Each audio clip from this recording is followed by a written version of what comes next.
এমন কোনো আদম সন্তান জন্মগ্রহণ করে না যে আদম সন্তানকে শয়তানে স্পর্শ করে না, শয়তানে টাচ করে না, এরকম কোনো আদম সন্তান পৃথিবীতে জন্মগ্রহণ করেনি।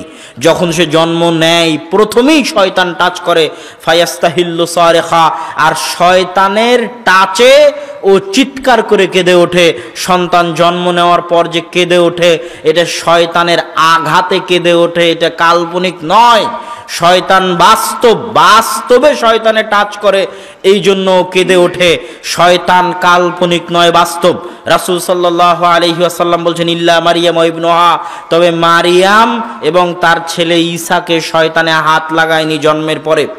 মা মিনকুম মিন আহাদিন, তোমাদের মধ্যে এমন কেউ নেই যার সাথে তার কারিন থাকে না। কারিনুম মিনাল মালাইকা ওয়া কারিনুম মিনাশ শাইতান, সব সময় দুইটা বন্ধু থাকে। জন্মের পর থেকে প্রত্যেক মানুষের সাথে দুইটা বন্ধু থাকে। আমার সাথে আছে, আপনার সাথে আছে। এটা কাল্পনিক নয়, এটা বাস্তব। আপনি যখনই এটাকে বাস্তব বিশ্বাস করতে পারবেন, তখন হেদায়েতের রাস্তা খুলে যাবে। আর যদি বাস্তব বিশ্বাস করতে না পারেন, হেদায়েতের রাস্তা কোনোদিন খুলবে না। সব সময় আপনার সাথে দুইজন বন্ধু থাকে, একটা হচ্ছে ফেরেশতা বন্ধু, আর একটা হচ্ছে শয়তান বন্ধু। আপনার অন্তরে যত খারাপ কাজের পরিকল্পনা জাগে, ওটা শয়তানে দেয়, আর যত ভালো কাজের পরিকল্পনা জাগে, ওইটা ফেরেশতায় দেয়। আর এই শয়তানকে আল্লাহ এত ক্ষমতা দিয়ে রেখেছে, ইয়াজরি মাজরাদ দাম, মানুষের রক্ত কণিকা যেদিক দিয়ে চলাচল করে, ওই প্রত্যেকটা জায়গার মধ্যে দিয়ে শয়তান চলাচল করতে পারে। রক্ত কণিকা যেই দিক দিয়ে চলাচল করে, ওই প্রত্যেকটা জায়গার মধ্যে দিয়ে শয়তান চলাচল করে। এই জন্য ইসলামের যত দোয়া, যত নিয়ম, যত আদব, সবগুলোর সাথে শয়তানের সম্পর্ক। রাসূল সাল্লাল্লাহু আলাইহি ওয়াসাল্লাম বলছেন, যখন তোমাদের কেউ, এগুলো হচ্ছে সব শয়তান কেন্দ্রিক। আপনি হাদিস পড়বেন আর দেখবেন শয়তান। রাসূল সাল্লাল্লাহু আলাইহি ওয়াসাল্লাম বলছেন, আগলিকুল আবওয়াব, দরজা বন্ধ করো। ওয়াজকুরুসমাল্লাহ, দরজা বন্ধ করার সময় আল্লাহর নাম নাও। ফাইন্না শাইতানা লা ইফতাহু বাবান মুগলাকা, কেননা শয়তান ওই দরজা খোলে না যেই দরজা আল্লাহর নাম নিয়ে বন্ধ করা হয়েছে। এটা কাল্পনিক নয়, এটা বাস্তব। এই প্রত্যেকটা হাদিস আপনি হাদিস পড়লেই দেখবেন শয়তান। ওয়াখাম্মিরু আনিয়াতাকুম ওয়াজকুরুসমাল্লাহ, তোমাদের পাত্র ঢেকে দাও আর আল্লাহর নাম নাও, বিসমিল্লাহ বলে পাত্র ঢাকো। যেই পাত্র বিসমিল্লাহ বলে ঢাকা হয়েছে, ওই পাত্র শয়তানে খুলে না। মান আকালা, যে ব্যক্তি খায়, ওয়ালাম ইয়াযকুর ইসমাল্লাহ, আর আল্লাহর নাম না নেয়, ইয়াকুলু মাআহু শাইতান, তার সাথে শয়তানে খায়। এটা কাল্পনিক নয়, এটা বাস্তব। ইদা দাখালা আহাদুকুম ফি বাইতিহি, যখন তোমাদের কেউ বাড়িতে প্রবেশ করে, ওয়ালাম ইয়াযকুর ইসমাল্লাহ, কিন্তু আল্লাহ সুবহানাহু ওয়া তাআলার নাম নেয় না। আল্লাহর নাম মানে আসসালাম, এটা হচ্ছে আল্লাহর নাম। সালাম মানে শান্তি, শান্তি আল্লাহর নাম। যখন তোমাদের কেউ বাড়িতে প্রবেশ করে আর আল্লাহর নাম নেয় না, মানে আসসালামু আলাইকুম বলে না, সালাম আল্লাহর নাম, শান্তি আল্লাহর নাম, আসসালামু আলাইকুম বলে না, তখন শয়তানে চিৎকার করে বলে আর সঙ্গী সাথীদেরকে, এই সঙ্গী সাথী, এই বাড়ি তোমাদের মাবিতুকুম ওয়া আশাকুম, এই বাড়িতে তোমাদের থাকার জায়গা, এই বাড়িতে তোমাদের খাওয়ার জায়গা, এখানে থাকো, খাও, আড্ডা দাও। আর যদি ঢোকার সময় বলে আসসালামু আলাইকুম, তাহলে শয়তান তার সঙ্গী সাথীকে বলে, এই বাড়িতে তোমাদের থাকারও ব্যবস্থা নাই, এই বাড়িতে তোমাদের খাওয়ারও ব্যবস্থা নাই। এই হাদিস কাল্পনিক নয়, বাস্তব। আসলেই যদি আপনি সালাম দিয়ে বাড়িতে প্রবেশ করেন, তাহলে শয়তান বাড়িতে থাকতে পায় না, শয়তান আছে আপনার সাথে সব সময়, 24 ঘন্টা আছে। এতক্ষণ আমি শুধু শয়তানেরই হাদিস পড়ছি। শয়তানের সাথে লড়াই করতে শিখাই সিরাতে মুস্তাকিমের রাস্তা পেয়ে যাওয়া। আর যে শয়তানকে চিনতে পারলো না, বুঝতে পারলো না, বিশ্বাস করতে পারলো না, অনুভব করতে পারলো না, শয়তানকে প্রকৃতভাবে বিশ্বাস করতে পারলো না, অনুভব করতে পারলো না, ও খারাপ কাজ করবে আর মনে করবে আমার আনন্দের জন্য করছি, খারাপ কাজ করবে আর মনে করবে আমার মজার জন্য করছি। কিন্তু ওর শত্রু ভিলেন, ওই যে আল্লাহ তৈরি করে দিয়েছে ইবলিস আর তার বাহিনী, ও যে ওকে প্ররোচনা দিয়ে, ওয়াসওয়াসা দিয়ে করাচ্ছে, এটার মাথায় জীবনেও কাজ করবে না। এই জন্য শয়তান সম্পর্কে আমাদের জ্ঞান থাকতেই হবে। সম্মানিত উপস্থিতি, রাসূল সাল্লাল্লাহু আলাইহি ওয়াসাল্লাম শয়তান সম্পর্কে বলতে গিয়ে বলছেন, যখন তোমাদের ইদা তাইমা আহাদুকুম, যখন তোমাদের কেউ খায়, ফাসাকাতাত লুকমাতান, আর তার হাত থেকে কোনো লোকমা পড়ে যায়, মিয়াদি, ফাসাকাতাত লুকমাতুন মিন ইয়াদি, তার হাত থেকে কোনো লোকমা, কোনো দানা, খাদ্যের দানা পড়ে যায়, ফাল ইউমিত মা রাবাহু মিনহা, সে যেন ওই দানা উঠিয়ে দানার সাথে লেগে থাকা ময়লা ধুয়ে ফেলে সেটা আবার খেয়ে নেয়। ওয়ালা ইয়াদাহা লিশ-শাইতান, ওই দানাকে যেন শয়তানের জন্য না রাখে, ওই দানাকে যেন শয়তানের জন্য না রাখে। আর যখন তোমাদের কেউ খায় তখন যেন ইয়ালা আকায়াদা, তার হাত চেটে খায়, এই জন্য যে সে জানে না যে তার কোন দানাতে বরকত আছে, এটাকে যেন সে শয়তানের জন্য না রাখে। কোন দানায় বরকত আছে এটা সে জানে না। কি জন্য? ফাইন্নাশ শাইতানা ইয়ারসুদুন নাস আলা কুল্লি শাইইন হাত্তা ইনদা মাতামিহ, শয়তান ওঁত পেতে থাকে মানুষের প্রত্যেকটা পদক্ষেপে। ইয়ারসুদুন নাস, আল্লাহ রাসূল বলছেন শয়তান ওঁত পেতে থাকে মানুষের প্রত্যেকটা পদক্ষেপে, এমনকি মানুষের খাবারের সময়ও শয়তান ওঁত পেতে বসে থাকে।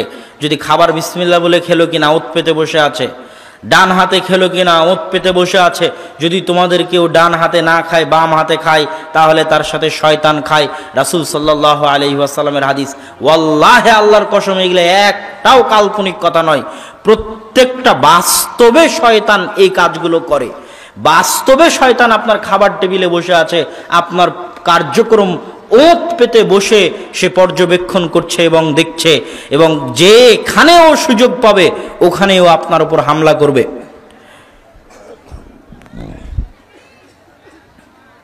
যেখানেও সুযোগ পাবে ওখানেও আপনার উপর হামলা করবে, এটাই তার কাজ। রাসূল সাল্লাল্লাহু আলাইহি ওয়াসাল্লাম বলছেন, যখন তোমাদের কেউ বাড়ি থেকে বের হয়, সে যদি বলে বিসমিল্লাহি তাওয়াক্কালতু আলাল্লাহ লা হাওলা ওয়ালা কুওয়াতা ইল্লা বিল্লাহ, এই দোয়া যদি পড়ে তাহলে ও শয়তানের খপ্পর থেকে বেঁচে গেল, শয়তান তার থেকে দূরে সরে যায়। আর ও যদি এই দোয়া না পড়ে তাহলে শয়তান তার সাথে থাকে। এরকম শয়তানের হাদিস যদি আমি পড়তে থাকি, অসংখ্য অগণিত শয়তানের হাদিস। ওই বাড়িতে ফেরেশতা প্রবেশ করে না, যে বাড়িতে ছবি থাকে, কুকুর থাকে, ওই বাড়িতে শয়তান থাকে, যেই বাড়িতে ছবি থাকে, কুকুর থাকে। এগুলো সব হচ্ছে বাস্তব হাদিস, এগুলো একটাও কাল্পনিক নয়। আর শয়তান মানুষের চিরন্তন শত্রু। কেউ যদি বাথরুমে প্রবেশ করে আর বলে আল্লাহুম্মা ইন্না আউযু বিকা মিনাল খুবুসি ওয়াল খাবাইস, তাহলে শয়তানের চোখ বন্ধ হয়ে যায়।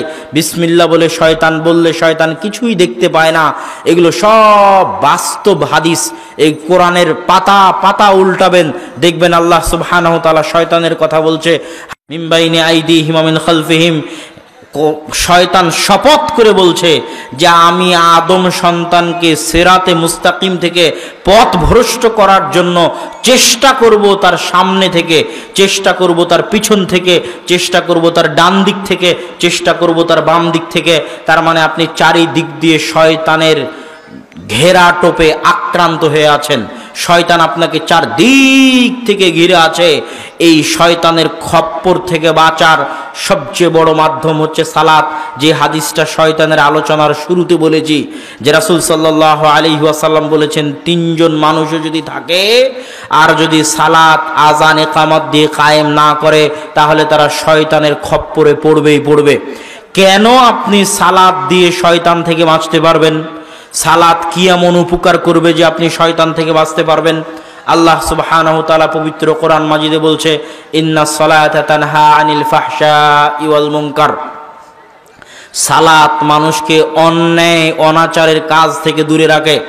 এখন আপনি দেখছেন যে কি রে, ওই মানুষ তো সালাত আদায় করে তাও তো গুনাহ করে, সালাত আদায় করে তাও তো খারাপ কাজ করে। এর কারণ কিন্তু সালাত নয়। এর কারণ কি জানেন? এর কারণ হচ্ছে সালাত যেই উদ্দেশ্যে দেওয়া, সেটা হচ্ছে অন্তরকে কন্ট্রোল করতে পারার প্রশিক্ষণের প্রথম ধাপ হচ্ছে সালাত।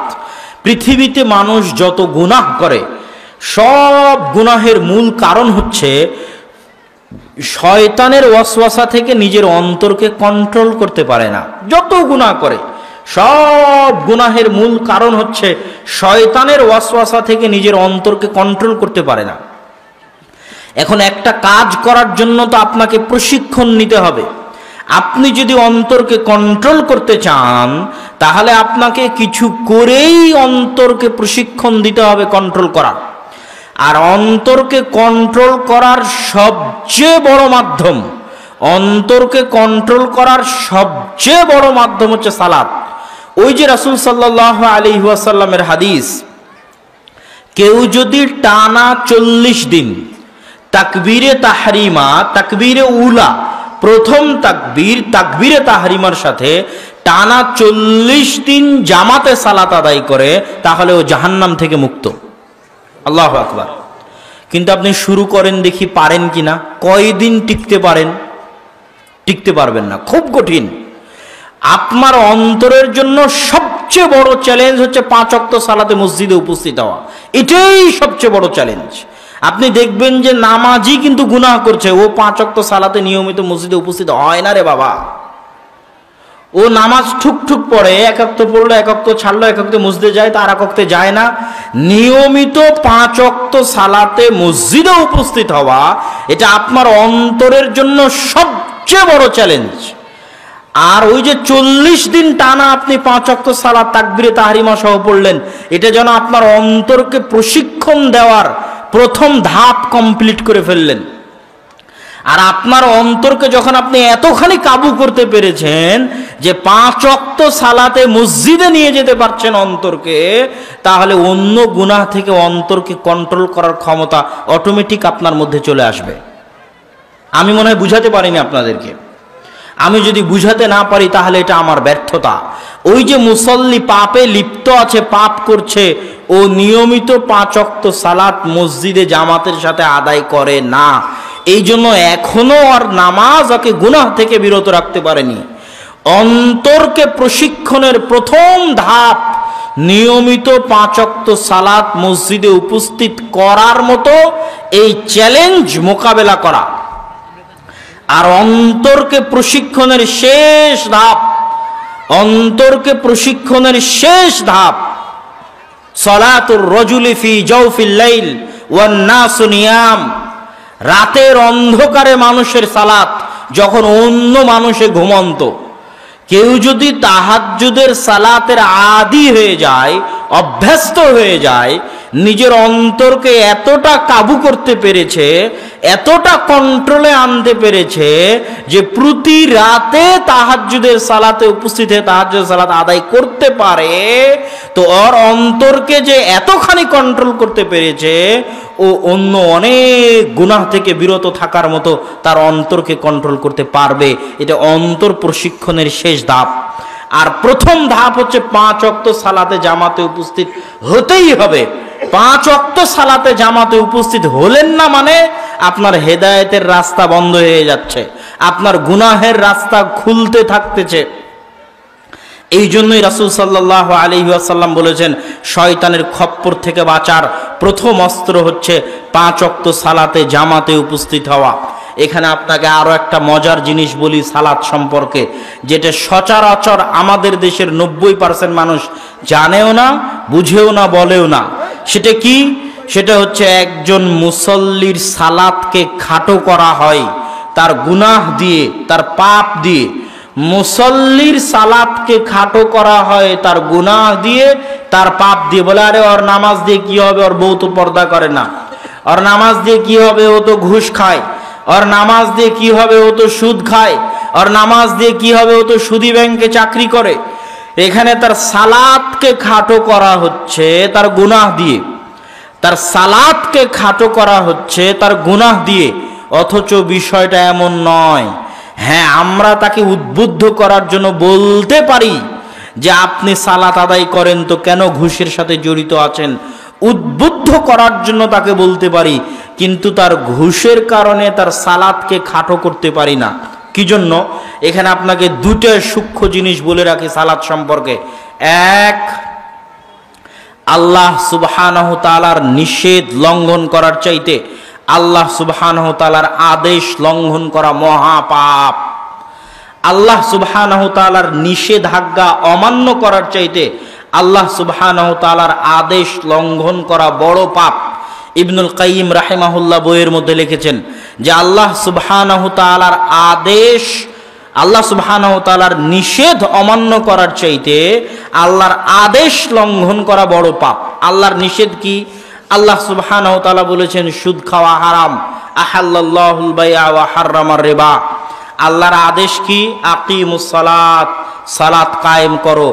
সুদ খাওয়ার গুনাহের চাইতে সালাত ছেড়ে দেওয়ার গুনাহ বড় মহাপাপ। আল্লাহর আদেশ হচ্ছে, আল্লাহর নিষেধ হচ্ছে ঘুষ খাওয়া হারাম। আল্লাহ সুবহানাহু ওয়া তাআলার আদেশ হচ্ছে সালাত আদায় করো। ঘুষ খাওয়ার গুনাহের চাইতে সালাত ছেড়ে দেওয়ার গুনাহ বড় মহাপাপ। আল্লাহ সুবহানাহু ওয়া তাআলার নিষেধ হচ্ছে, আল্লাহ সুবহানাহু ওয়া তাআলা খামর, মাদক দ্রব্যকে হারাম করেছেন। আল্লাহর আদেশ আকিমুস সালাত, সালাত কায়েম করো। মদ খাওয়ার গুনাহের চাইতে সালাত ছেড়ে দেওয়ার গুনাহ মহাপাপ, বড় পাপ। আল্লাহ সুবহানাহু ওয়া তাআলার নিষেধ বিড়ি সিগারেট খাওয়া হারাম, নেশাদার দ্রব্য হারাম। বিড়ি সিগারেট খাওয়ার গুনাহের চাইতে সালাত ছেড়ে দেওয়ার গুনাহ মহাপাপ, বড় পাপ। আল্লাহ সুবহানাহু ওয়া তাআলার নিষেধ হচ্ছে জেনা করা হারাম। জেনা করার গুনাহের চাইতে সালাত ছেড়ে দেওয়ার গুনাহ মহাপাপ, বড় পাপ। আল্লাহ সুবহানাহু ওয়া তাআলার নিষেধ অমান্য করার চাইতে আল্লাহর আদেশ, আল্লাহর অর্ডার, আল্লাহর আদেশ, আল্লাহর অর্ডার অমান্য করা মহাপাপ, বড় পাপ। এই জন্য কেউ যদি সুদ খায় তবুও সালাত আদায় করতে বাধ্য। কেউ যদি ঘুষ খায় তবুও সালাত আদায় করতে বাধ্য। কেউ যদি অন্যায় কাজে লিপ্ত থাকে তবুও সালাত আদায় করতে বাধ্য। কেউ যদি নেশাদার দ্রব্য পান করে তবুও সালাত আদায় করতে বাধ্য। নেশাদার দ্রব্যের অজুহাতে, সুদের অজুহাতে, ঘুষের অজুহাতে, হারাম ইনকামের অজুহাতে সালাত বাদ দিতে পাবে না। আর ওর গুনাহের কারণে ওর সালাতকে ছোটও করা যাবে না। কি জন্য? ইবনুল কাইয়িম রাহিমাহুল্লাহ লিখছেন তার বইয়ের মধ্যে, যে ব্যক্তি একই সাথে সুদও খাচ্ছে, তার আগে একটু ভূমিকা বলে নেই। আমাদের মনের মধ্যে কি প্রশ্ন কাজ করে? আমাদের মনের মধ্যে প্রশ্ন কাজ করে যে আল্লাহ সুবহানাহু ওয়া তাআলা এবং তার রাসূল তো বলে দিয়েছেন। কি বলেছেন? মাতাআমুহু হারামুন ওয়া মাশরাবুহু হারামুন ওয়া মালবাসুহু হারামুন। এর খাদ্যদ্রব্য হারাম, এর পোশাক হারাম, এর পানীয় হারাম। আর ইন্নাল্লাহা তাইয়্যিব, আল্লাহ সুবহানাহু ওয়া তাআলা পবিত্র, পবিত্র ব্যতীত অন্য কিছু গ্রহণ করেন না। এর আয়, ইনকাম, উপার্জন সবই হারাম। তো আল্লাহ সুবহানাহু ওয়া তাআলা এর ইবাদত কবুল করবেন না, এ কথা ঠিক। রাসূল সাল্লাল্লাহু আলাইহি ওয়াসাল্লাম বলেছেন, কেউ যদি মদ পান করে, কেউ যদি নেশাদার দ্রব্য পান করে, তাহলে তার 40 দিন ইবাদত কবুল হবে না, এ কথা ঠিক। কিন্তু ইবনুল কাইয়িম রাহিমাহুল্লাহ বলছেন এ কথা ঠিক, তার ইবাদত কবুল হবে না। কিন্তু যদি সুদ খাওয়ার পাশাপাশি সালাত আদায় না করে, তাহলে ওর দুটো গুনাহ। একটা তো সুদ খাওয়ার গুনাহ, আর একটা হচ্ছে সুদ খাওয়ার চাইতে বড় গুনাহ সালাত ছেড়ে দেওয়ার গুনাহ। আর ও যদি সুদ খাওয়ার পাশাপাশি সালাত আদায় করে, তাহলে হারাম ইনকামের জন্য ওর ইবাদত আল্লাহর দরবারে কবুল হবে না। তথা সালাতের যত ফজিলত আছে একটা ফজিলতও পাবে না। সালাতের কারণে গুনাহ মাফ হয়ে যায়, সালাতের কারণে গুনাহ ঝরে যায়, সালাতের কারণে মানুষের মর্যাদা বাড়ে, সালাতের কারণে মানুষের সম্মান বাড়ে। সালাতের যত ফজিলত আছে একটাও পাবে না, সালাতের যত নেকি আছে একটাও পাবে না। কিন্তু সালাত ছেড়ে দেওয়ার গুনাহ থেকে বেঁচে যাবে। আল্লাহর দরবারে সালাত কবুল হবে না মানে নেকি পাবে না, কিন্তু সালাত বাদ দিলে যে গুনাহ হতো, যেটা সুদ খাওয়ার চাইতে বড় গুনাহ, সালাত ছেড়ে দিলে যে গুনাহ হতো, যেটা ঘুষ খাওয়ার চাইতে বড় গুনাহ, সালাত ছেড়ে দিলে যে গুনাহ হতো, যেটা গান বাজানোর চাইতে বড় গুনাহ, সালাত ছেড়ে দিলে যে গুনাহ হতো, যেটা বিড়ি সিগারেট খাওয়ার চাইতে বড় গুনাহ, ওই গুনাহ থেকেও বেঁচে যাবে। তখন ওর গুনাহ থাকলো শুধু একটা, যেই অপরাধ, যেই পাপে ওই লিপ্ত আছে, শুধু ওই একটা গুনাহই তার বাকি থাকলো। আর সালাত ছেড়ে দেওয়ার গুনাহ থেকে বেঁচে গেল। কিন্তু সালাত যেহেতু আর কবুল হবে না, সেহেতু সালাতের জন্য কোনো নেকি পাবে না। আমি আপনাদেরকে সালাতের গুরুত্ব বুঝাতে পারছি কিনা আমি জানি না, তবে এতটুকু আপনাদেরকে স্পষ্ট করতে চাই যে আপনি যত বড় অপরাধী হন, আপনি যত বড় পাপী হন, আপনার জামা যত অপবিত্র থাক, আপনার কোনো দোয়া দরুদ মুখস্থ নাই, আপনার কোনো সূরা ফাতিহা, কোনো কোরআনের তেলাওয়াত মুখস্থ নাই, আপনার মুখে দাড়ি নাই, মাথায় টুপি নাই, পরনে কাপড় নাই, আর 24 ঘন্টা আপনি গুনাহে লিপ্ত, তবুও আপনি সালাত ছাড়তে পাবেন না। সালাত আদায় করতে আপনি বাধ্য, করতেই হবে। ওই সালাতই একদিন আপনাকে ওই গুনাহগুলো ছাড়ার রাস্তা তৈরি করে দিবে ইনশাআল্লাহ। কিন্তু যদি আপনি সালাত ছেড়ে দেন তাহলে ওই গুনাহ থেকে বাঁচার আর কোনো রাস্তা খুঁজে পাবেন না। অতএব সালাত হচ্ছে এমন একটা জিনিস যেটা আপনাকে হেদায়েতের রাস্তায় নিয়ে যাবে। সালাত এত গুরুত্বপূর্ণ, সালাত এত গুরুত্বপূর্ণ, সালাত এত গুরুত্বপূর্ণ যে মানুষ তার জীবনে যত আমল করবে, কোন আমল আল্লাহ সুবহানাহু ওয়া তাআলা গ্রহণ করবেন না সালাত ব্যতীত। রাসূল সাল্লাল্লাহু আলাইহি ওয়াসাল্লাম বলেছেন, আউয়ালু মা ইউহাসাবু বিহিল আবদু ইয়াউমাল কিয়ামাহ আস-সালাত, ফাইন সালাহাত সালাহা সাইরু আমালিহি ওয়া ইন ফাসাদাত ফাসাদা সাইরু আমালিহি। কিয়ামতের মাঠে প্রথম হিসাব হবে সালাতের। আর এক হাদিসে রাসূল সাল্লাল্লাহু আলাইহি ওয়াসাল্লাম বলেছেন, আউয়ালু মা ইউকদা বিহি ইয়াউমাল কিয়ামাহ আদ-দাম আদ-দিমা। কিয়ামতের মাঠে প্রথম বিচার হবে রক্তের। তাহলে প্রথম হিসাব হবে সালাতের, প্রথম বিচার হবে রক্তের। বিচার আর হিসাব এক নয়, বিচার আর হিসাব এক নয়, বিচার আর হিসাব এক নয়। বিচারে কোনো আপোষ নাই, হিসাবে আপোষ হতে পারে। বিচারে কোনো আপোষ নাই, হিসাবে আপোষ হতে পারে। বিচার মানে সারা পৃথিবীর মানুষ, জজ কোর্ট, হাইকোর্ট, উচ্চ আদালত, বিচার, সালিশ, পাড়া, গ্রাম, চেয়ারম্যান, এমপি, মেম্বার, মন্ত্রী, কোথাও তার ন্যায় বিচার পায়নি। পৃথিবীর শুরু থেকে নিয়ে শেষ পর্যন্ত মানুষের উপর যত অত্যাচার করেছে, পশু প্রাণীতে আর এক পশু প্রাণীর উপর যত অত্যাচার করেছে, মানুষে পশু প্রাণীর উপর যত অত্যাচার করেছে, অত্যাচারের মাত্রা বাড়তে বাড়তে বাড়তে বাড়তে বাড়তে বাড়তে আসমান ছুঁয়ে গেছে। কিয়ামতের মাঠে আল্লাহ সুবহানাহু ওয়া তাআলা হবেন বিচারক। কোনো ওকিল, কোনো দোভাষী থাকবে না। আল্লাহ সুবহানাহু ওয়া তাআলা ওই যে আসমান ছুঁয়ে গেছে অত্যাচার, আল্লাহ সুবহানাহু ওয়া তাআলা বিচার শুরু করবেন। বিচারে কোনো আপোষ নাই। ওই অত্যাচারের মাত্রাকে তিনি কমাতে কমাতে কমাতে কমাতে বিচারের মাঠে শূন্য করবেন। যদি তিনি বিচারের মাঠে অত্যাচারকে শূন্য, জিরো না করতে পারেন তাহলে তিনি আদল নন, তাহলে তিনি ন্যায়পরায়ণ নন। ওয়ালিয়াজ বিল্লাহ। আর আল্লাহ ন্যায়পরায়ণ। ইন্নী হারামতু যুলমা আলাইয়া, আল্লাহ বলছেন আমি আমার উপর জুলুম বা অত্যাচারকে হারাম করেছি। তিনি ন্যায়পরায়ণ, তিনি নিজের উপর জুলুম বা অত্যাচারকে হারাম করেছেন। তিনি ন্যায়পরায়ণ, তিনি নিজের উপর জুলুম বা অত্যাচারকে হারাম করেছেন। এই জন্য বিচারক হিসেবে যখন তিনি দায়িত্ব পালন করবেন তখন কোনো ছাড়, কোনো আপোষ নাই। তিনি জিরো করবেনই করবেন।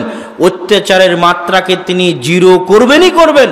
এমনকি অশিংওয়ালা ছাগলকে শিং দিয়ে, দুনিয়াতে যেই ছাগলের শিং ছিল ওকে মারার জন্য বলবেন, বলে আল্লাহ সুবহানাহু ওয়া তাআলা এইভাবে অত্যাচারের মাত্রাকে জিরো করবেন। এটা বিচার। আর এই বিচারের প্রথম বিচার হবে হত্যার। এই বিচারের প্রথম বিচার হবে রক্তের। কে কাকে দুনিয়াতে হত্যা করেছে, নিহত ব্যক্তি হত্যাকারীর ঘাড় ধরে আল্লাহর দরবারে নিয়ে আসবে, আল্লাহ এ আমাকে হত্যা করেছে, এটা আল্লাহর বিচার। এখানে কোনো ছাড় নাই, এখানে কোনো মাফ নাই, এখানে কোনো আপোষ নাই। আর হিসাব হচ্ছে আল্লাহ আপনাকে করতে বলেছিল, আপনি করেননি। আল্লাহ আপনাকে সালাত আদায় করতে বলেছিল, দান করতে বলেছিল, যাকাত দিতে বলেছিল, কোরআন তেলাওয়াত করতে বলেছিল। এগুলো সব হিসাব। তো এই সব হিসাবের প্রথম হিসাব হবে সালাতের। যদি সালাত আপনি ঠিক মতো দিতে না পারেন তাহলে অন্য আর একটাও আল্লাহ সুবহানাহু ওয়া তাআলা দেখবেন না। তুমি সালাতের হিসাবই ঠিক করনি, অন্যগুলো দেখে কি লাভ? আমি তো তোমাকে যে আদেশ দিয়েছি করার জন্য তার সবচেয়ে বড় একমাত্র আদেশ হচ্ছে সালাত। কিছুই যদি না করতে, খালি যদি 5 ওয়াক্ত সালাত আদায় করতে, আর যদি গরিব হয় ওর যাকাত নাই, ও যদি গরিব হয় ওর হজ নাই, 5 ওয়াক্ত সালাত, 1 মাসের সিয়াম, আল্লাহ সুবহানাহু ওয়া তাআলা ক্ষমা করে জান্নাতে দিয়ে দিতে পারতেন। আশা করা যায় ইনশাআল্লাহ। জান্নাতে যাওয়া অত কঠিন কিছু নয়। শুধুই যদি 5 ওয়াক্ত সালাত আদায় করতে, আল্লাহ রাসূল বলছেন এই দেখো তোমরা যদি জান্নাতীকে দেখতে চাও তাহলে একে দেখো।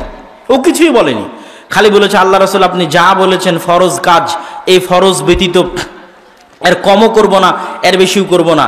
এই জন্য আপনারা আর একটা জিনিস মনে রাখবেন, আহাব্বুল আমাল ইনদাল্লাহ আল ফারাইজ, আল্লাহর নিকটে সবচেয়ে প্রিয় হচ্ছে ফরজ।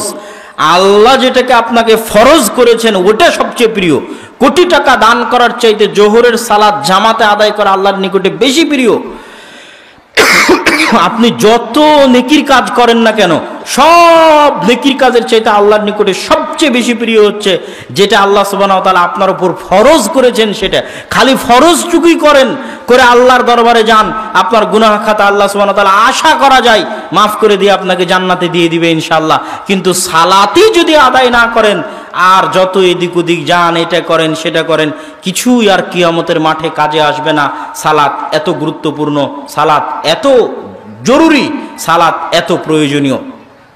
সম্মানিত উপস্থিতি, সালাত এত গুরুত্বপূর্ণ, এত জরুরি, এত প্রয়োজনীয় দেখেই ইব্রাহিম আলাইহিস সালাতু ওয়াস সালাম দোয়া করেছেন আল্লাহর নিকটে, রব্বি জাআলনি মুকিমাস সালাহ ওয়া মিন যুররিয়াতি, আল্লাহ আমাকে সালাত আদায়কারী বানান, আমার বংশধরকে সালাত আদায়কারী বানান। আল্লাহ আমাকে সালাত আদায়কারী বানান, আমার বংশধরকে সালাত আদায়কারী বানান। সালাত আদায়কারী হওয়াই সবচেয়ে বড় সফলতা। কিচ্ছু করা লাগবে না, কিচ্ছু হওয়া লাগবে না। বিসিএস ক্যাডার হওয়ার দরকার নাই, পিএইচডি ডিগ্রির দরকার নাই, কোটি টাকার দরকার নাই, বাড়ি গাড়ির দরকার নাই। সবচেয়ে বড় সফলতা 5 ওয়াক্ত সালাত নিয়মিত মসজিদে জামাতে আদায় করতে পারা। এই জন্য ইব্রাহিম আলাইহিস সালাম আল্লাহর কাছে চাইতেন, আল্লাহ সালাত আদায়কারী বানান, আমার বংশধরকে সালাত আদায়কারী বানান। আপনাদের নিজেদেরও দোয়া থাকা উচিত আল্লাহর নিকটে যে হে আল্লাহ, আপনি আমাদেরকে মৃত্যু দিবেন না সালাত আদায়কারী না বানিয়ে, আমিন। হে আল্লাহ, আমাদের বংশধরকে মৃত্যু দিবেন না সালাত আদায়কারী না বানিয়ে, আল্লাহুম্মা আমিন।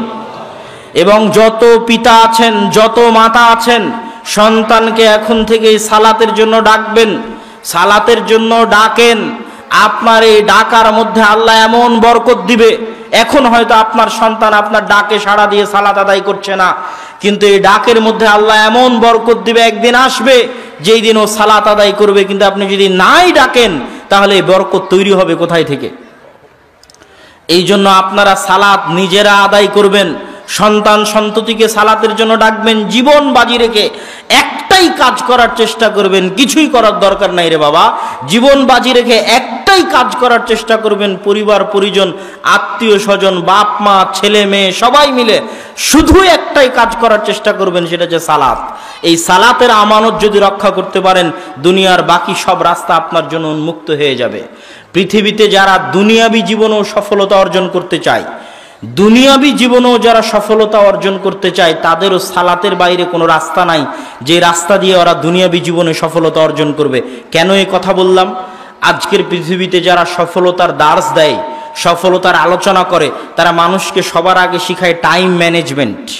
যারা শিক্ষিত ছেলেপেলে আছে তারা বুঝতে পারবে যে সময়কে কন্ট্রোল করতে পারা, টাইম ম্যানেজমেন্ট করতে পারলে সময়ে বরকত হয়, সব কাজ সুষ্ঠুভাবে সম্পূর্ণ করা যায়, সময় মতো সম্পূর্ণ করা যায়।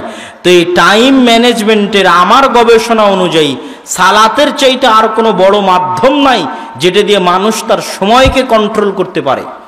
আপনি যদি দেখবেন যে 5 ওয়াক্ত সালাত বিহীন একটা দিন আর 5 ওয়াক্ত সালাত ওয়ালা একটা দিন, যেই দিনটা আপনার 5 ওয়াক্ত বিহীন পার হয়ে গেছে, ওই দিনে দেখবেন কোনো কাজই হয়নি। এটা সালাতের বরকত। আবার যখন জোহরের সময় আসবে তখন সালাত বলবে, আপনাকে সালাত বলবে, এই তুমি জোহরের পর কি করবা এখনই ভাবো।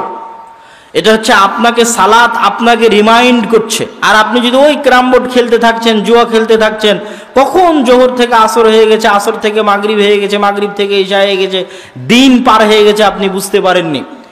ওই দেখা যাচ্ছে মোবাইল নিয়ে বসে আছে, ফেসবুক নিয়ে বসে আছে, ভিডিও গেম নিয়ে বসে আছে, সিরিয়াল নিয়ে বসে আছে, মুভি নিয়ে বসে আছে, কখন জোহর হয়েছে, আসর হয়েছে, মাগরিব হয়েছে, ইশা হয়েছে, বুঝতে পারেনি।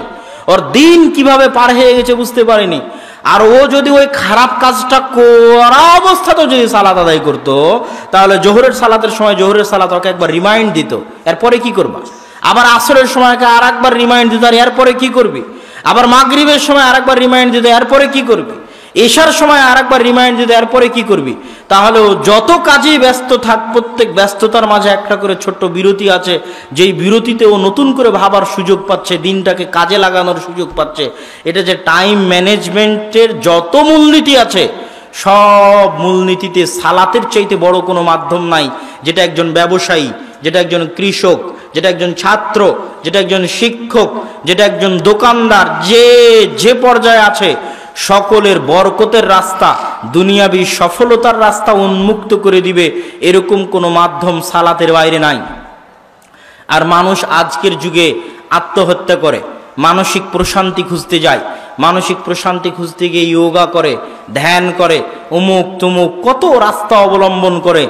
সালাত হচ্ছে মানুষের মানসিক প্রশান্তির সবচেয়ে বড় মাধ্যম। দেখেন, মানসিক প্রশান্তির দুইটা মাধ্যম। এক নাম্বার হচ্ছে আলা বিযিক্রিল্লাহি তাতমাইন্নুল কুলুব, আর এটার সাথে সালাতের সম্পর্ক এত ওতপ্রোত যে আমাদের দেশের মানুষও ঠিকভাবে বুঝে না যে সালাত আসলে কেন এত জরুরি করে ফরজ করা হয়েছে।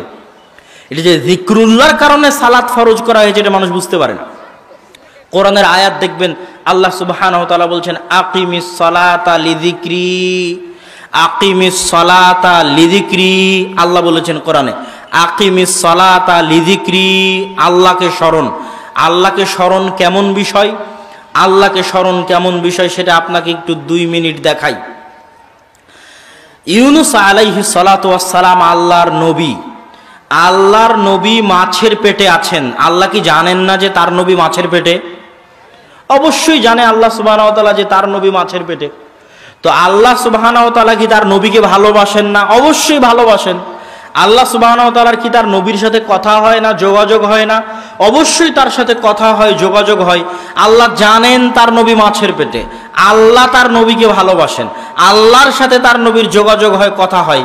তারপরও আল্লাহ বলছেন যে ইউনুস যদি মাছের পেটে আমাকে না ডাকতো, আমাকে না স্মরণ করতো, তাহলে আমার নবী হওয়ার পরও, আমি এটা জানার পরও যে ইউনুস মাছের পেটে, কিয়ামত পর্যন্ত তাকে মাছের পেট থেকে বের করতাম না।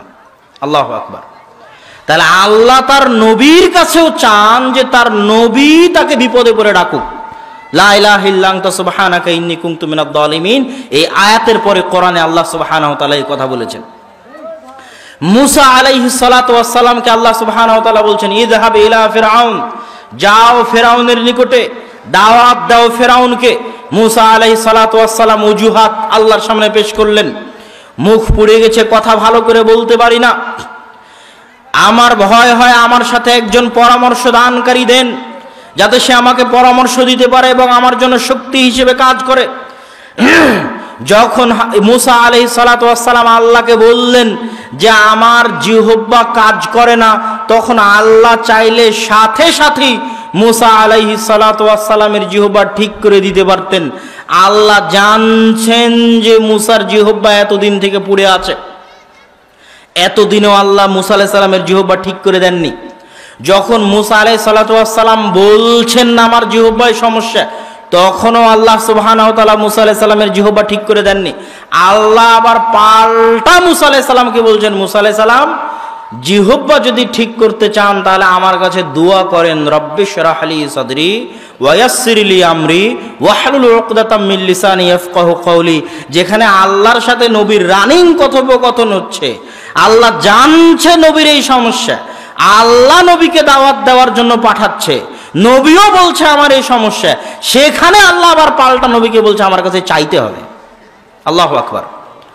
তো নবী যখন এবার পাল্টা আল্লাহ সুবহানাহু ওয়া তাআলার কাছে আল্লাহর শিখিয়ে দেওয়া দোয়া অনুযায়ী বলল, তখন এবার আল্লাহ সুবহানাহু ওয়া তাআলা নবীর জিহ্বা ঠিক করে দিলেন।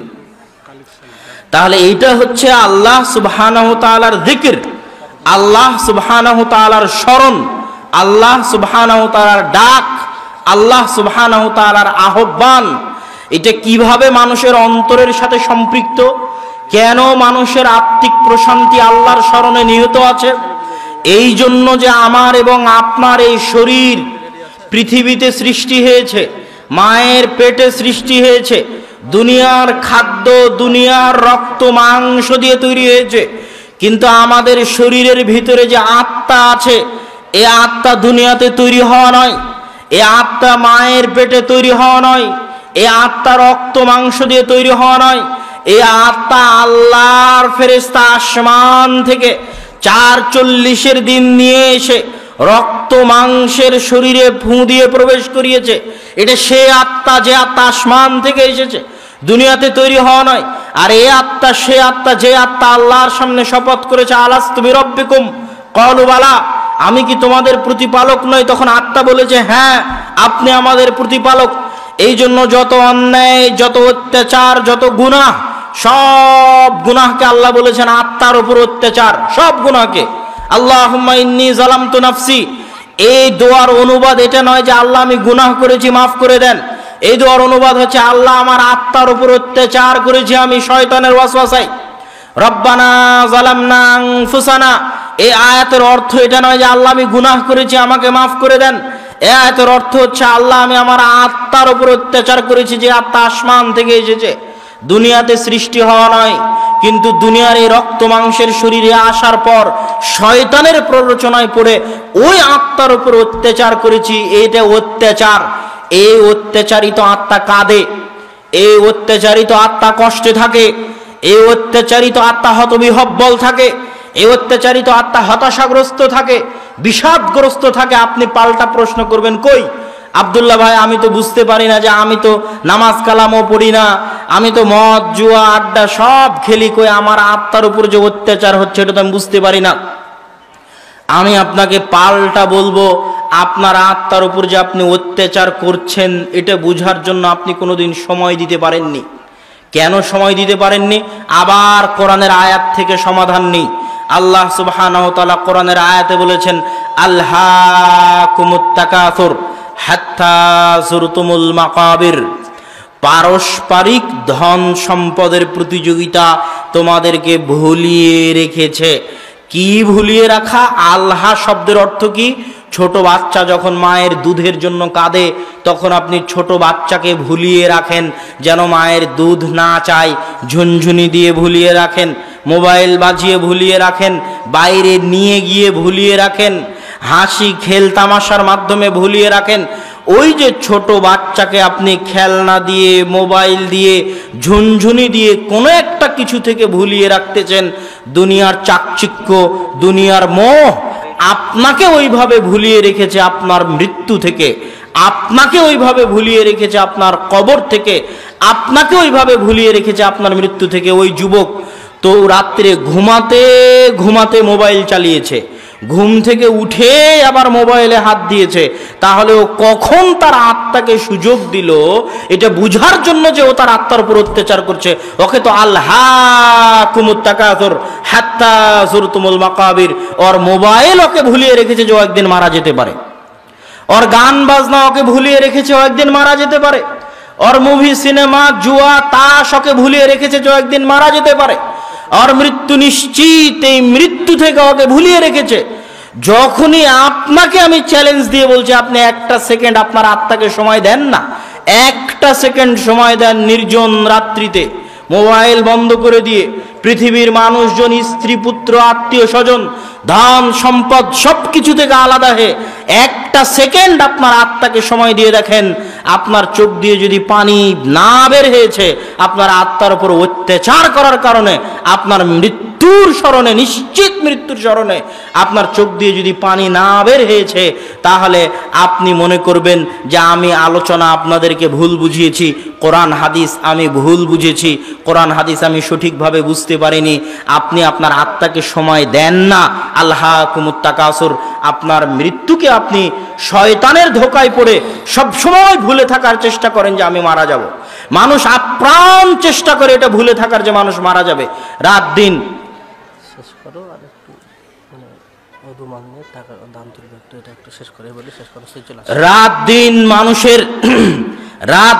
মানুষের আমি আমার আলোচনার শেষের দিকে চলে এসেছি।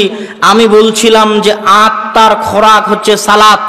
তো সালাতের ক্ষেত্রে আল্লাহ সুবহানাহু ওয়া তাআলা বলছে আকিমিস সালাতা লিযিকরি, সালাত আদায় করবে আমাকে স্মরণ করার জন্য। কি জন্য?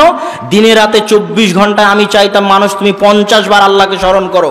তো 50 বার যদি স্মরণ না করতে পারো, অন্তত পক্ষে 5 বার আল্লাহকে স্মরণ করতে হবে, অন্তত পক্ষে 5 বার আল্লাহ সুবহানাহু ওয়া তাআলাকে স্মরণ করতে হবে। এটা মানুষের উপর ফরজ, মানুষের উপর জরুরি, মানুষের উপর ওয়াজিব। সম্মানিত উপস্থিতি, সালাতের আলোচনার শেষের দিকে এসে বলবো, সালাতের শেষ বৈশিষ্ট্য হচ্ছে আসমানের নিচে জমিনের উপরে আল্লাহর নিকটে দোয়া চাওয়ার, আল্লাহর নিকটে প্রার্থনা করার, আল্লাহর নিকটে সাহায্য চাওয়ার।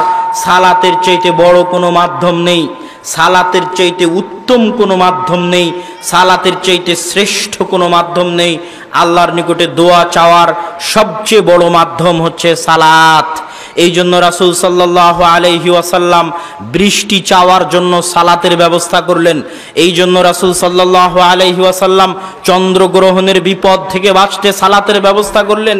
এই জন্য রাসূল সাল্লাল্লাহু আলাইহি ওয়াসাল্লাম জানাজার ব্যক্তি, মৃত ব্যক্তির দোয়া করার জন্য সালাতের ব্যবস্থা করলেন। প্রত্যেকটা পর্বে দেখবেন সালাতের ব্যবস্থা। মারিয়াম আলাইহা সালাতু ওয়াস সালামকে দেখে জাকারিয়ার সন্তানের ইচ্ছা হলো, সন্তানের জন্য দোয়া করবেন, সালাতে দাঁড়িয়ে গেলেন। সারা আলাইহা সালাতু ওয়াস সালাম বিপদে পড়েছেন, পৃথিবীতে সাহায্য করার মতো কেউ তখন নাই যে সাহায্য করতে পারে, আল্লাহর সাহায্যের দরকার, সাহায্যের জন্য সালাতে দাঁড়িয়ে গেলেন। তো আল্লাহর সাহায্য পাওয়ার সবচেয়ে বড় মাধ্যম হচ্ছে সালাত। এই বলে আজকের আলোচনার শেষের দিকে চলে আসি। আজকের আলোচনার যে জালসা, যে আয়োজন, এই আয়োজনে আপনাদের সহযোগিতার হাত, দানের হাত আপনারা বাড়িয়ে দিবেন। আর দানের কথা বলতে গিয়ে আমি ছোট্ট একটা আয়াত বলেই মানুষকে বুঝাতে চাই দানের কথা। মিম্মা রাযাকনাহুম ইউনফিকুন, আল্লাহ বলেনি আপনার টাকা দান করতে হবে গোটা কোরআন। গোটা কোরআনে কোথাও আল্লাহ সুবহানাহু ওয়া তাআলা বলেনি যে আপনি আপনার টাকা দান করবেন। সব জায়গায় আল্লাহ বলেছেন রাযাকনা, তোমার পকেটে যে টাকা আছে ওটা আমার দেওয়া রিজিক। 500 বিঘা সম্পত্তির মালিক হলেও ওটা আমার দেওয়া রিজিক, 100 তলা বিল্ডিং এর মালিক হলেও এটা আমার দেওয়া রিজিক। আল্লাহ কোথাও বলেননি যে আপনি আপনার টাকা দান করেন। রাযাকনা মিম্মা রাযাকনাহুম ইউনফিকুন, আমরা রিজিক হিসেবে দিয়েছি, আমি আল্লাহ আমার দেওয়া রিজিক, ওই রিজিক থেকে আমার রাস্তায় দান করো, আমি তোমার ধন সম্পদ আরো বাড়িয়ে দিব। তো আপনাদের মধ্যে যারা যাবে রুমাল হাতে করে আপনারা তাদের সহযোগিতা করার চেষ্টা করবেন। আলোচনার শেষের দিকে এসে কয়েকটি দাওয়াত আপনাদের উদ্দেশ্যে। এক, আল জামিয়া সালাফিয়া রূপগঞ্জ নারায়ণগঞ্জে আগামী 3-4 মার্চ সালাফি কনফারেন্স, সেখানে আপনাদের উপস্থিত হওয়ার জন্য আহ্বান। দ্বিতীয়ত, আপনাদের থেকে দিনাজপুর খুব বেশি দূরে হবে বলে আমার ধারণা নয়। উত্তরবঙ্গের জন্য, রংপুর বিভাগের জন্য একটা শিক্ষার প্রাণ কেন্দ্র গড়ে উঠুক, এই জন্য আমরা দিনাজপুর, তেঘরা, বিরলে প্রায় 10 থেকে 12 বিঘা জমির উপর আল জামিয়া সালাফিয়ার উদ্বোধন এবং সালাফি কনফারেন্স 11ই মার্চ শুক্রবার জুমার খুতবা দিয়ে শুরু হবে। রূপগঞ্জ নারায়ণগঞ্জে যেতে না পারলেও আপনাদের নিকটে উদাত্ত আহ্বান থাকবে যে অবশ্যই দিনাজপুরের এই সম্মেলনে আপনারা অংশগ্রহণ করার চেষ্টা করবেন, এটা আপনাদের নিকটে দাওয়াত থাকলো। আর আজকে যদি বই পুস্তক, মাসিক আল ইতিসাম এগুলো সম্ভবত স্টলে আজকে বিক্রি হবে না। হাতের বামে বইয়ের স্টল আছে, বইয়ের দোকান দেওয়া আছে, সেখানে আপনারা পাবেন। বিশেষ করে নতুন কয়েকটি বই আছে, যেমন পোশাক পরিচ্ছদের নিয়ম কানুন, সাজসজ্জার নিয়ম কানুন, কেমন পোশাক পুরুষে পরবে, কেমন পোশাক নারীতে পরবে, এর বিধিবিধান সংক্রান্ত বই, পোশাক, নতুন বই। তারপরে নতুন বই হচ্ছে রাসূল সাল্লাল্লাহু আলাইহি ওয়াসাল্লামের সালাত এবং প্রচলিত সালাত, রাসূল সাল্লাল্লাহু আলাইহি ওয়াসাল্লামের সালাত বনাম প্রচলিত সালাত। এই বইটাও নতুন প্রকাশিত হয়েছে। সালাতের উপর সহজ সাবলীল সাধারণ জনগণের বোধগম্য ভাষায় লিখিত বই। আপনাদের মধ্যে হয়তো রুমাল নিয়ে ঘুরছে আমার ধারণা, বের হয়েছে। যদি বের হয় তাহলে আপনারা অবশ্যই তাদেরকে আপনাদের সহযোগিতার হাত বাড়িয়ে দিবেন। এই নতুন বইগুলো, রিজিক নামে একটা বই আছে, সেটাও নতুন বই। আর যদি কোনো বই না নিয়ে যেতে পারেন তাহলে মাসিক আল ইতিসাম ছাড়া যাওয়া হবে না, মাসিক আল ইতিসাম নিয়ে যেতে হবে। এটা আপনাদের ঈমানি নৈতিক দায়িত্ব ও কর্তব্য। এই বলে আমি আমার আজকের সালাতের উপর সংক্ষিপ্ত আলোচনা এখানেই শেষ করছি। ওয়া আখিরু দাওয়ানা আনিল হামদুলিল্লাহি রাব্বিল আলামিন। আসসালামু আলাইকুম ওয়া রাহমাতুল্লাহি ওয়া বারাকাতুহু।